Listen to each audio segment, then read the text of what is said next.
So hello guys, welcome back to our new video. और ये video भी हमारा एक ओल्ड वीडियो होने वाला है। और ये वीडियो में मैं मेरी खुद की स्टोरी सुनाने वाला हूँ जो मेरे साथ हुई थी। और अगर आपको ये सच में पसंद आता है तो मुझे कमेंट में आप लोग बता सकते हो कि नेक्स्ट टॉपिक हम किसके ऊपर बनाए। और आपकी स्टोरी होगी तो आप मुझे बता सकते हो कमेंट में, मेरा ईमेल मेल दे दूंगा। तो लेट्स स्टार्ट द वीडियो।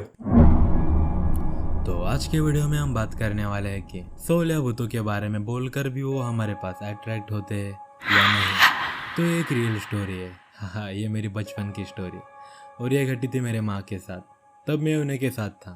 पर ये सब कैसे हुआ था? तो वैसे ये 10 या 11 साल पुरानी स्टोरी है। शायद मैं उस टाइम 4th या 5th में था और हाल ही में मेरे एग्ज़ाम ख़त्म हुए थे।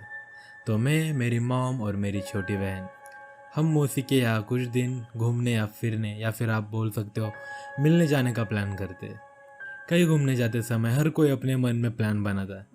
वैसे भी मेरे भी कुछ प्लान थे, जैसे कि दोस्तों के साथ पहाड़ पे जाना, इधर उधर घूमना, नदी के किनारे जाके बैठना और बहुत सारी चीज़ें। हमारा घर और मौसी घर की दूरी बस लगभग 30 या 40 मिनट की थी। और हर बार की प्लान की तरह हमारा ये प्लान भी था कि हम शाम को मौसी के घर जाए। वैसे हम हमारे घर से बहुत जल्दी निकल चुके होते और जल्दी हम पहुंचते भी हमारे मौसी के यहाँ लगभग 6:30 बजे। तुम सब लोग को पता ही होगा कि गांव में कैसा टाइम होता है, जल्दी खाते हैं, जल्दी सोते हैं और सुबह जल्दी उठकर अपने अपने काम को लग जाते हैं। वैसे ही हमारा भी कुछ रूटीन उधर ही ऐसा ही था। तो हम सब जल्दी जल्दी खाना खा के सबके सब काम निपटा के हम बस सोने की तैयारी में लग जाते। वैसे मेरे मौसी की 3 लड़कियां थी और एक लड़का था।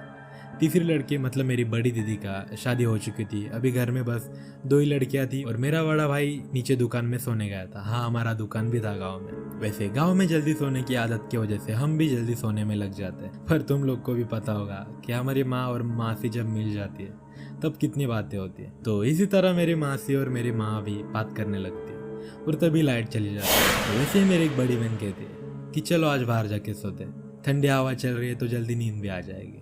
वैसे मैं, मेरी माँ, मौसी और मेरी 2 बहनें, हम पाँचों के पाँचों बाहर सोने के लिए तैयार हो जाते हैं। और वैसे मेरी छोटी बहन मेरी दादी के साथ अंदर घर में सो रही होती। तो हम सब बाहर आकर सोने की तैयारी करते हैं। तो मेरी बड़ी बहन कहती है कि इतनी भी क्या जल्दी है, आज थोड़ी लेट सोते। तो वैसे ही मेरी माँ, मेरी मासी और मेरी बड़ी बहनें कुछ ना कुछ बोलने लगते, उनकी बातचीत चलने लगती। तो मैं कुछ बोल नहीं सकता था क्योंकि तुम्हें पता है क्या होता है अगर तुम बड़ों के बीच में बोलते। तो वैसे ये बातचीत बढ़ते बढ़ते बातचीत मेरी बड़े भैया पे आती है। तो मौसी कहती है कि आजकल बड़े भैया रात में चिल्लाते हैं। और मेरी बहनें भी पीछे से आंसर देती कि हाँ, वो आजकल रात में कुछ भी चिल्लाते हैं और उसकी वजह से हमें बहुत डर लगता है।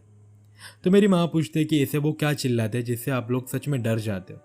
तो मेरी मासी कहती है कि भैया हर रात यही बोलते कि एक बिना सर वाला इंसान मुझे मारेगा, माँ मुझे बचा। और ये हर टाइम का हो चुका था, यानी कि हर रात ये सिर्फ यही बोलते थे। तब मैं ये सुन के सच में डर गया था कि ऐसा कैसे हो सकता है, हर रात एक ही सपना कैसे आ सकता है। तो मेरी माँ पूछते है कि तुमने उसको सुबह उठ के पूछा कि ऐसा क्यों कहता है। तो उसका वही आंसर था कि हाँ, वो आदमी मेरे सपने में पीछा करता है और मुझे डराता है। और यही से भूतों की बातें स्टार्ट होती है।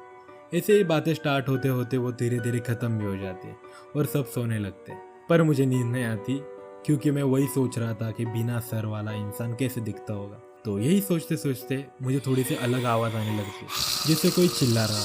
तो मैं वैसे ही मेरे मुंह के ऊपर का कंबल निकालता हूँ तो देखता हूँ मेरे माँ चिल्ला रहे होती। उनकी आंखें बंद होती है पर उनके गले से सिर्फ एक अलग आवाज़ निकल रहा होता है, एक ऐसा आवाज़ जो तुम लोग भी सुन के सच में डर जाते। और वो आवाज़ मुझे आज भी याद है।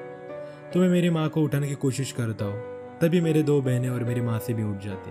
वो भी बहुत डरे हुए होते, पर वैसे ही 20 या 30 सेकंड में मेरी माँ उठ जाती और उनकी आंखें लाल हो चुकी थी। और ये देख के मुझे इतना डर लग गया था कि मैं बस रोने को आया था। तो वैसे ही मेरी माँ इधर उधर देखने लगती। मेरी माँ से पूछते कि ऐसा क्या हुआ था तुम्हें। तो मेरी माँ का आंसर ये था, मुझे सांस नहीं लेने आ रही थी, जैसे मेरा कोई गला दबा रहा हो। और उनको ऐसा भी फील हो रहा था कि जैसे उनकी बॉडी पे कोई बैठा हो, क्योंकि वो उनकी बॉडी को मूव ही नहीं कर पा रही थी। तो वैसे ही बोल रही थी कि जैसे मेरे ऊपर कोई इंसान या कोई औरत बैठी हो और वो मेरा गला दबा रही हो, ऐसा उनको फील हो रहा था। तो ये सब सुनकर हम डर जाते हैं और जल्दी से हम हमारे घर के अंदर चले जाते हैं।